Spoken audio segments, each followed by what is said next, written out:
Trade வந்து ஆக்சுவலாக பார்த்தீங்கன்னா ரெண்டு டீமுக்கு பெனிஃபிட்டாக தான் இருக்குது. ஏன்னா நீங்கள் ஜடேஜா மாதிரி ஒரு லெஜெண்டரி கிரிக்கெட்டர் வந்து அவர் எங்கே ஸ்டார்ட் பண்ணாரோ அதே ஃப்ரான்ச்சைஸிக்கு மறுபடியும் போகிறது அவங்களுக்கு பெனிஃபிட். அண்ட் இன்னொரு பெரிய பெனிஃபிட் என்ன, ஜடேஜா ஒரு 4 குயிக் ஓவர்ஸ். ராஜஸ்தான் ராயல்ஸ் வந்து போன டோர்னமெண்ட்டில் அதில் தான் லேக் ஆனாங்க. ஏன்னா they had Ashwin and as well as Chahal. இப்போ அவங்களுக்கு ஸ்பின் இல்லாதங்காட்டி ஜடேஜா வாங்கியிருக்காங்க.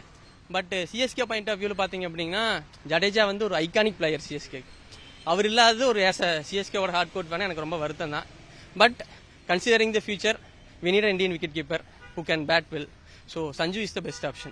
So கண்டிப்பா இருக்கு. ஏன்னா நீங்க பாத்தீங்கன்னா சஞ்சு சாம்சன் அண்ட் ருத்ராஜ் கைக்வாட் டாப் பாத்தீங்க அப்படின்னா ஒரு வேற லெவல் டாப். மற்ற எந்த பிரான்ச்சைஸிக்குமே இந்த அளவுக்கு டாப் குஷன் இருக்கான்னு தெரியல.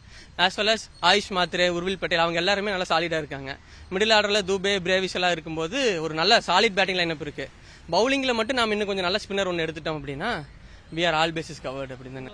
நீங்க என்ன பார்த்தாலுமே ஜடேஜாக்கு ரீப்ளேஸ்மெண்ட் கிடையாது. இந்தியன் கிரிக்கெட்ல இல்ல வேர்ல்ட் லெவல்லே ஜடேஜாவோட ஸ்கில்லுக்கு இப்ப ரீப்ளேஸ்மெண்ட் கிடையாது.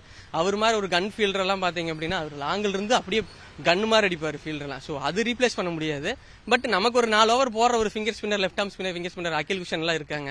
அந்த மாதிரி ஏதாவது ஆப்ஷன் எடுத்து போட்டாங்க அப்படின்னா as well as Tamil Nadu local ஆடுற பிளேயர்ஸ் யாராவது நல்லா டேலண்டான எடுத்து க்ரோம் பண்ணாங்கன்னா we can have future. But Jadeja அவர் 37க்கு மேல போயிட்டாரு. அவர் லிமிடெட் ஓவர்ஸ் டைம்ல இருந்து பேக் சைட் பண்ணிட்டாங்க. இப்போ டெஸ்ட் ஓவர் மட்டும் தான் ஆடிட்டு இருக்காரு. ஸோ கன்சிடரிங் த ஃபேக்டர் ரெண்டு டீமுமே பெனிஃபிட் தான்.